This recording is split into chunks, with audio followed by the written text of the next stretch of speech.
महाराष्ट्राची भूमी म्हणजे त्यागाची भूमी. राजे हे राज्य तुम्हाला निर्माण यशाची कंकोहीची नाही खंबीरा होईल. एक एक माळा शिवा राजांचे स्वर्गद्वार वराईला स्वराज्य. आता जो महाराष्ट्र दिसतोय असा महाराष्ट्र 12व्या शतकात होता. 12व्या शतकात महाराष्ट्रासाठी महत्वाचं शतक. विश्वमौली ज्ञानोबा मराठी भाषेचा गौरव करत होते. माझा मराठाची होईल कौतुके संयुक्ताची प्रीता जिंकली ऐसी अक्षरे रसिके मेळले. या मराठाची नगरी ब्रह्मविद्येचा सुकारू. 12व्या शतकात समेत होईल बाजूला पाना फुलांना भरला भव्या सरंग गरवलाय. सह्याद्री दिल्लीच्या तख्ताच्या राजमानेनं पाहतोय.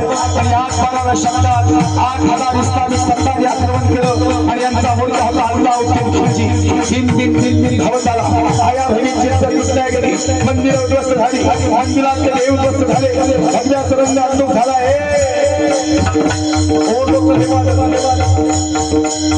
कोण लोकांनी अल्लाउद्दीन खिलजीचं वादळ दादा अल्लाउद्दीन खिलजीचं वादळ रोखायला आता एका वादळाची गरज होती.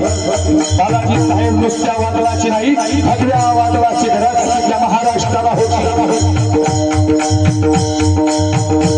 288 वर्ष महाराष्ट्राला वाट पाहावी लागली आणि 288 वर्षाच्या प्रदीर्घ प्रतीक्षेनंतर महाराष्ट्राला जाग मंदिर